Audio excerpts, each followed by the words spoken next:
첫 번째로 국민일보 김용현 기자님 질문해 주시기 바랍니다. 네, 국민일보 김용헌입니다. 저는 그 감사의 정원 관련해서 질문 드리겠습니다. 국토교통부가 어제 감사의 정원 공사 중지 명령 사전 통지를 했고, 김민석 총리도 국회 대정부 질의에서 공개적으로 서울시가 절차를 어겼다고 지적을 했습니다. 중앙정부의 지적을 시장님께서는 어떻게 평가하고 계시는지, 또 감사의 정원 사업 차후 진행 계획은 어떻게 되는지 궁금합니다. 예, 참 안타깝게 생각합니다. 그동안에 이 문제에 대해서 김민석 총리께서 절차상의 문제가 없는지 살펴봐라 라는 취지의 지시를 내렸다는 건 이미 다 공개된 사실입니다. 이 지시 자체가 저는 매우 문제가 있는 지시라고 생각을 합니다. 그러니까 본인들이, 다시 말해서 민주당 정권이 동의할 수 없는 사업이다, 그러니 어떻게든 절차적 하자를 찾아내서 중단시키겠다라고 하는 결론을 정해놓고 각종 법규를 본인들의 해석에 갖다 맞춘 그런 결과를 어저께 공표했다고 생각을 합니다. 참 안타깝게 그지없습니다. 사실 처음에 이 연혁을 생각하면 다 기억하실 겁니다. 처음에 광화문 광장에 태극기를 만든다는 발표를 했었습니다. 그것은 광화문 광장을 만들어 놓고 보니 거기에 조선시대의 역사만 있다라고 하는 안타까움이 있었습니다. 세종대왕의 애민정신과 이순신 장군의 호국정신만 있을 뿐이지 민주공화국인 대한민국의 정체성은 광장에 그 어떤 상징물도 찾아볼 수 없다라고 하는 비판도 있었습니다.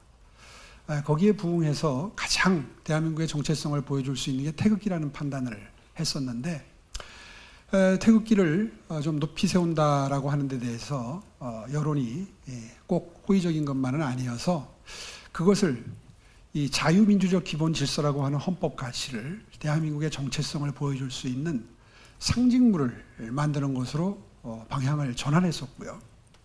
그렇게 해서 지금의 이 상징물이 채택이 됐습니다. 아시다시피 6.25라고 하는 전쟁은 대한민국의 자유와 민주라고 하는 정체성을 지켜내기 위해서 미국을 비롯한 22개국 유엔군이 참전을 해서 젊은 목숨을 한 유엔군 사망자만 한 4만 명 이상 되는 그런 전쟁을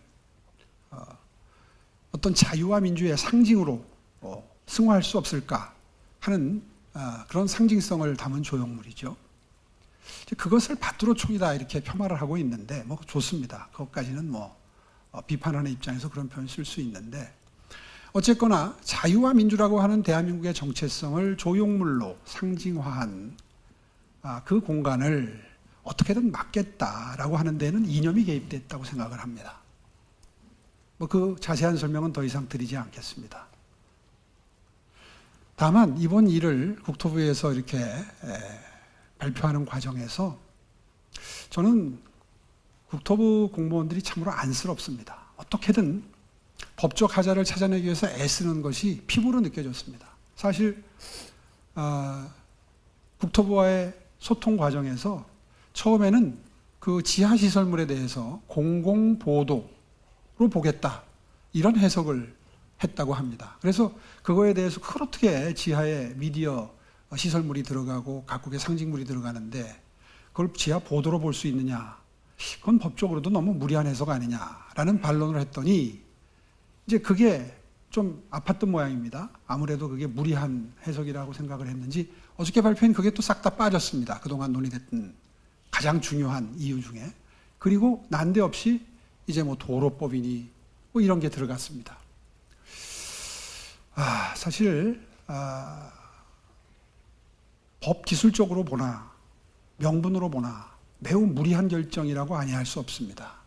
왜냐하면 자유와 민주를 상징화한다는 그 공간의 가치에 대해서 저는 서울시민들의 동의가 있다고 생각합니다. 서울시민들이 뽑아준 시장, 서울시민들이 뽑아주신 시의회에서 모든 절차를 다 밟았고 예산도 확보를 했습니다. 그렇다면 이렇게 합법적으로 진행되는 절차를 그 디테일에서 약간의 문제가 있다고 그래가지고 그걸 공사를 중지시키겠다고 나서는 것은 누가 보아도 과도한 직권 남용이라고 볼 수밖에 없습니다. 또 이 실시 계획을 확정하고 고지하는 권한도 서울시장에게 있습니다. 그 절차에 대한 권한이 서울시장에게 있어요. 그렇다면 혹시라도 백보를 양보해서 절차상 미비점이 있다면 그 미비점을 보완해서 하라라고 하는 게 정부의 아마 상식적인 입장일 겁니다. 그 권한이 서울시에 있으니까요. 그런데 공사를 중지시키겠다. 이것은 목표를 정해놓고 수단을 거기다 맞춘 것이죠. 결코 합리적인 법 집행이 아니죠. 더군다나 무리한 것은 2009년도에 광화문광장을 조성하고 2021년, 22년에 광화문광장을 확장을 했는데 그때는 이번에 만드는 이 상징물보다도 몇십 배, 몇백 배 큰 사업이었습니다. 시설물 개수도 많고 사이즈도 컸습니다. 그때에 비해서 이것은 굉장히 경미한 겁니다. 그런데 그 중앙광장을 처음에 2009년도에 만들고 21년, 22년도에 확장 공사를 할 때에도 이런 실시 계획을 확정하거나 고시한 적이 없습니다. 그때는 가만히 있다가 이번에 굳이 규정을 이잡듯이 찾아내서 실무적인 미비점이 있다.